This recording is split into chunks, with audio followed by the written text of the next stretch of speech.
We are with Sac State's men's soccer coach, Mike Linenberger.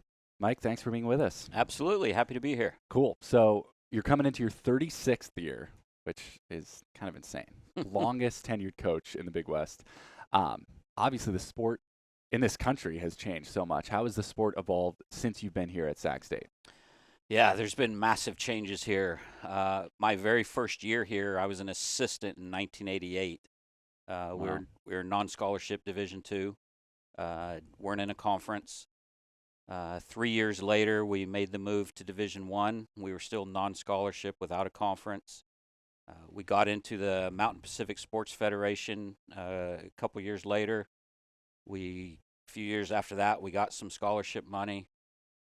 We used to play on the intramural field. Yeah. We finally got a temporary fence around our field during the season, and then finally a permanent fence, a scoreboard a few years later. Wow. Got into the Big West Conference in 2012. So there's been constant upgrades Yeah. over the 36 years. Obviously, we want more. Yeah.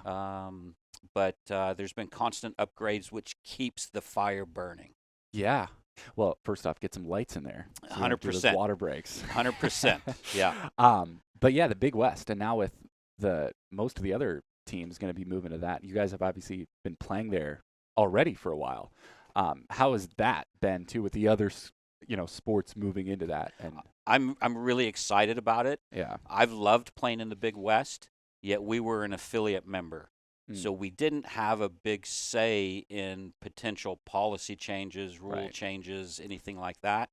Our associate AD or SWA, whoever oversees men's soccer, was not even a voting member for Wow. things in the Big West for men's soccer. So now, I think now that we'll be a full-fledged member, we'll have a little bit more voice, which Yeah. I'm excited about. And I think all the other sports and coaches are going to love playing in the Big West. I think it's a great fit for our university. Yeah, cool. Let's talk about this team a little bit. Obviously, Donovan Sessoms is going to be the big player we're talking about. Drafted by San Diego FC in the MLS. And, already yesterday we were just talking about his performance, too, against Stanford. Tell me about him and the expectations for him for this team this season. Yeah, so Donnie obviously is a special athlete. Yeah. Had a great year last year, scoring 10 goals. Drafted in the MLS. Went into preseason, spent a month with them. They don't have a second team this year, San Diego, because it's their first year in the league, and they didn't think he was going to get time for them. So they thought his best way for development over the course of the next year is go back to college, play another year, get 20-plus games. Yeah. That's going to be best for you, and that they'll obviously keep eyes on him, and hopefully he'll sign for them for next year. So we may only have him one more year. But he has pace, he has strength, he has 2 feet, and he's clever with the ball. He's a hard guy to stop. Yeah. Last year, he kind of didn't come out of nowhere, but no one really knew him. Right. Now everyone knows him, so it's going to be more of a challenge for him this year. And we have to find a way to get him more help so that he's not our only threat. And if he's on an island by himself and teams can, double team him for 90 minutes, it's going to be really tough for him. Yeah, well, so he transferred from UNLV. From UNLV, Okay. correct. But he's from the Sacramento He's area. from the Sacramento Okay. area. He played with Sac Republic's academy team. Nice. We talked to him coming out of high school. He went to UNLV. Had an okay year as a freshman. Yeah. But he really wanted to come home, Mm. and we were happy to bring him home. For sure. Who are some of the other players, like you said, you want to have some other weapons, and not necessarily just, players that can score, but who are some of the defenders or whoever on this team that are going to make a big impact this season? Yeah, so our freshman last year, Sean Batistessa, scored 5 goals. So we're expecting a big year from him this year. He's a striker and hopefully can take some of the burden off of Donnie, help him out a little bit. We have a couple of central midfielders who can really help set the tone of the game. Hassan Al-Sakati, he's going to be a senior. And then a UCLA transfer, Amjad. Mm. He's a special player. He's one of the most skillful players I've had in 35 years here. Wow. His ability to pass the ball, get out of tight spaces, vision, very, very good. So we're excited about adding him into our midfield.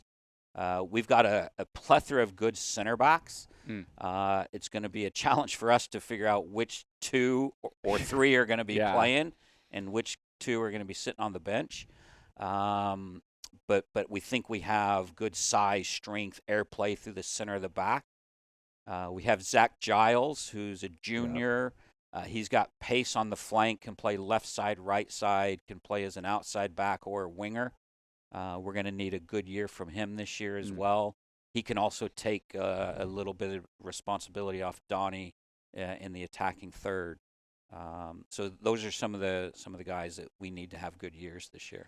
And how do you make decisions as far as formation goes? Is that something that kind of changes as the season goes along? Like you're saying, are you going to do 3 center backs, 2 center backs? Yeah, it changes a little bit game to game. For instance, we played out of a 4-2-3-1 in our 2 preseason games at Cal and against Casumnas. We knew we were playing Stanford first regular season game, and Stanford is a different animal. And we played with 3 center backs against them. We knew they were going to play 4-4-2. They're very good at what they do. They have a way of doing it. And we thought we needed 3 center backs to try to counteract the way they play in their system. So I'm curious too, we're talking about the situation with the MLS, and obviously you've been coaching here since before the MLS was even a thing. How has that changed with now these academies too, where MLS teams also, like you said, have a second team? How has that changed your job in recruiting and keeping players here too, or just overall, how has the job changed since that's become a thing? Yeah, so there's more professional opportunity for young players now. There are players that would normally go to college for 2 to 4 or 5 years coming out of high school. They're now going straight to the professional ranks, bypassing the college path. So now maybe some of the perennial top 20 teams would normally be getting those kids. They're not getting some of those kids. Yeah. And now they're getting maybe the kids that we used to get, kind of not second tier, but kind of the next level player down. We also have lost a couple players early to the professional ranks in recent years, which we never had an issue with in the past. Right. We've had, I don't know, half a dozen players drafted in the MLS, but they normally finish their career here and graduate. We got Benji Kikanovic, who's down with the San Jose Earthquakes now. We only got 2 years out of him. Wow. We may lose Donnie early. We may only get 2 years out of Donnie.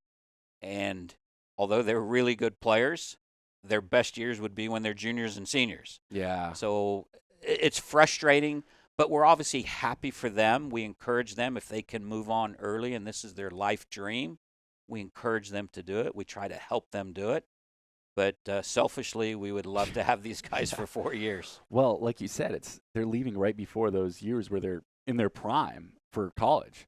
And that's obviously got to be tough. And it's a little different, too, I think, for you compared to some of the other sports on campus where, maybe basketball and football, they're getting players drafted. Obviously, football's had some success recently. But I feel like soccer is a big one where there's so many opportunities to play professionally, not just here, but around the entire world. Across the globe, correct. So that's got to be tough, too. It is. And, I also feel that there's some young players, that are signing professional contracts in high school, and they end up not really making it. Yeah. And now they lose their opportunity to play college soccer, get a scholarship, get their schooling paid for, etc. I think this happens too much. Yeah. I know it happens all over the world, but in this country, college education for me is really, really important. That's why I've been in the college game for so long. I love to help these young athletes, develop in the sport they love, but also get a college degree to set them up for long term. Yeah. What do you tell a recruit? Like, why should they come to Sac State? What's your pitch to them? Yeah, so we tell them about the Big West Conference is typically one of the top 5 or 6 soccer conferences in the country. So it's a chance to play in a great league, great competition. We try to tell them that we are here to help develop them to try to help them reach their goals in life for soccer, football, but also to help them get a degree and develop into quality young men. Yeah. So these are some of the things that we tried to pitch to our guys. Doogie, Matt McDougall, and then Keko, your assistants now. They both played for you, right? I think Doogie's been here, 17 Doogie's seasons? been here a long time. Yeah. Yeah, he went from a 5-year player because he redshirted as a Mm. freshman straight into a volunteer assistant, and now he's my associate head coach. I've been really fortunate to have him by my side for over 20 years. He's an unbelievable young man. He's loyal, works hard, and he wants to be a head coach. Yeah. He's ready to be a head coach. Hasn't gotten that opportunity yet, but I've been lucky to have him by my side for so long. Yeah. Keko's in his first year with us. He started with us in January. Former player, goalkeeper, so he's in charge of our goalkeepers now. Happy to have him back. If you look over my tenure here, the majority of my assistants have been former players. I think it's really great to have them here and help continue to build the culture. They know what Sac State is all about. They know what Sac State men's soccer is all about. It's not a requirement. We've had obviously other coaches as well from outside, but I love giving my former players that want to get into coaching an opportunity.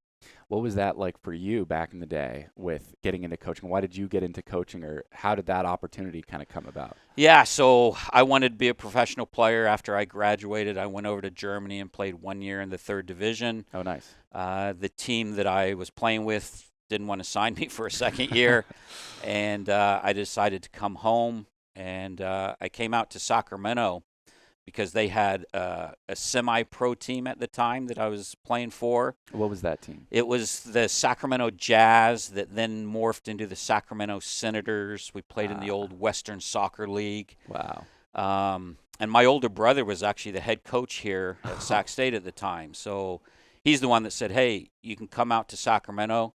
You can play on this team while you still pursue your professional career. But you can also be my assistant, so you can start getting your foot in the door with coaching if this is something you want to get into. I had no idea if coaching was what I wanted. I still wanted to play.